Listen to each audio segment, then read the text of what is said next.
Dito sa Will Safe, dito sa Will Safe. Oo, kasi ako mismo, yun yung mga gusto kong gawin. Nung kabataan ko, mahilig din akong umattend ng mga trainings, mga seminars, dahil alam ko, yung natututunan natin sa school, limited lang yan. Iba pa rin yung dagdag kaalaman para ma-improve natin yung ating mga sarili. Trabaho.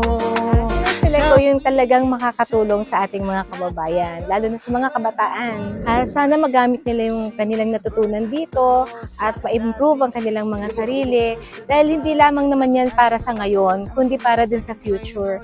At para makita rin natin na ang mga kabataan ngayon ay hindi lamang pang maliliit na project ang kaya nilang gawin, kundi sa pangmalakihan kaya rin nilang makipagsabayan.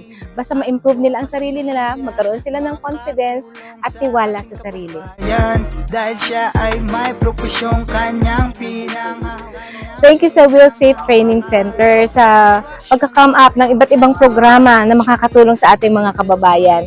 At asahan niyo po na lagi akong susuporta sa inyo. Maraming salamat. Kanyang advocacy. Gusto mong maging safety officer, enroll na sa Will Safe Training Center. Sigurado ka, madaming